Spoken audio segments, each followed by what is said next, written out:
Welcome back to another episode of Simply Local, everyone. Today we are going to be making a twist on Baidawi's fried rice recipe. But instead of rice, we're going to be using quinoa. So stay tuned to see how it turns out.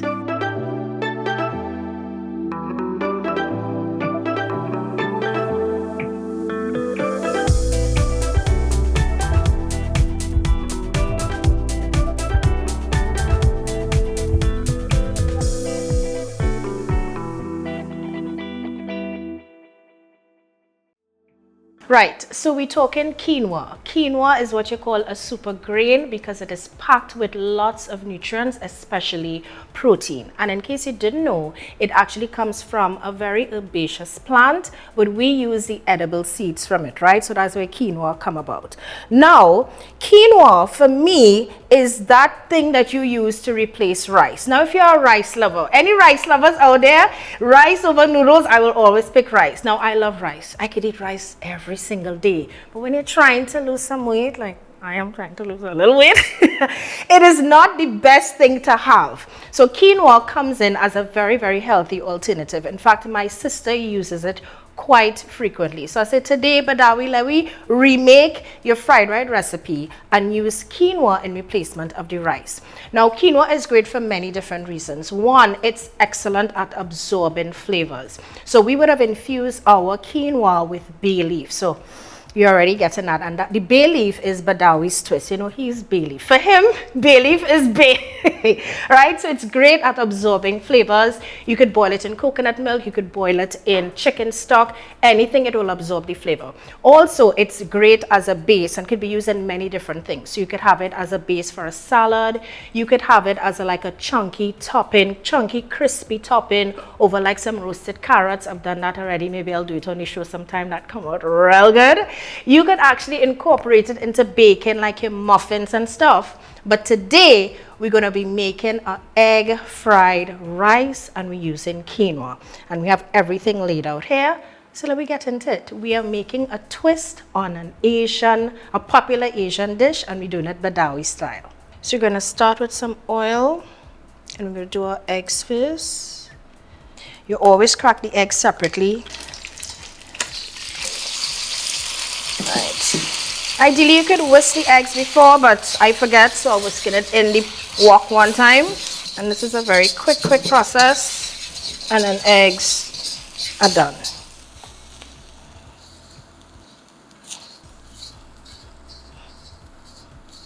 To the same wok, we are now going to add all of our aromatics. Now, the thing with a good stir fry that it goes pretty quickly.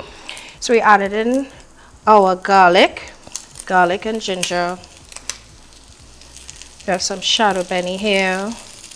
We have some chive, the stalks. We are preserving the green part for garnish, and at the ending, we're just going to toss this around. Now, the good thing about a wok, or the benefit of a wok, is you need the high heat. The food has to come into contact with that high heat to give it that sort of roasty kind of flavor. At this point, I'll add just a little tip of salt, because you know I like to season every layer in cooking, which is important. I'll add in my onions now, my pimentos. And when you see the onions start to get a little translucent now, you can add in the carrots.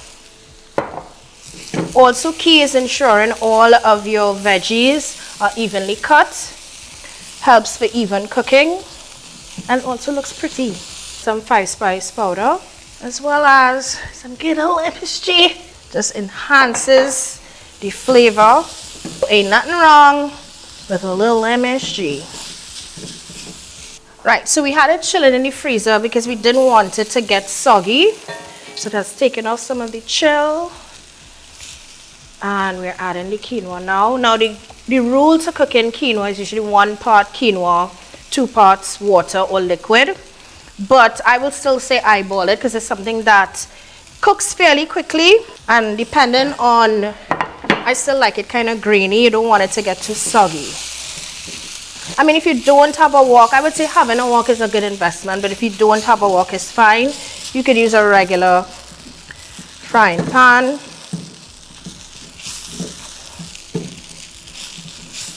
I'll add back in the eggs,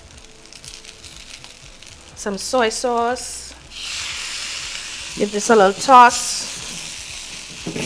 And this dish is coming together very quickly, and some bean sprouts. This is my take. This is my addition to Baidawi's recipe. Love, love bean sprouts. And I add it in last because you still want to get the crunch. Some chives. Final element, some sesame oil. I would attempt to do the toss, but I ain't trust myself because it might end up with quinoa all over Baidawi kitchen. So I wouldn't risk it. But Olia, there we go. Look at that. Olia, this little quinoa fried rice came together in must see less than 5 minutes.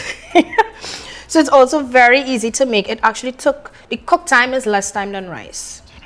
So we're just taking it out here.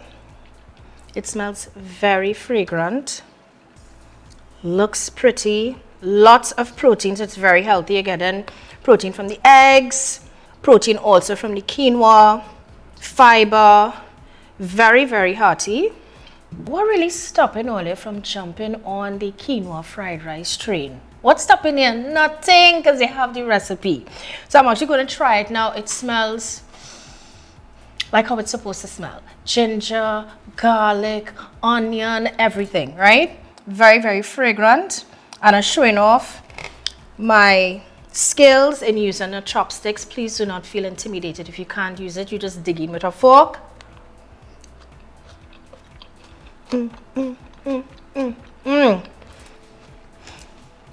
Listen, flavors really well balanced. You're still getting a little nuttiness and texture from the quinoa. Some persons might feel, well, you're not getting that graininess from the rice. You are still getting that from the quinoa. And then the addition of the bean sprouts is also giving it a lightness, a little crunch. Again, the ginger, the soy sauce. The flavors really come in through nicely. And you could eat this every day and not feel guilty because you're going to be loading up your body with a lot of nutrients, especially protein. So, you know what you have to do? Try out the recipe. We have plenty of recipes coming on Simply Local this year. So make sure and try the recipe. Tag us when you do and stay tuned for the next episode.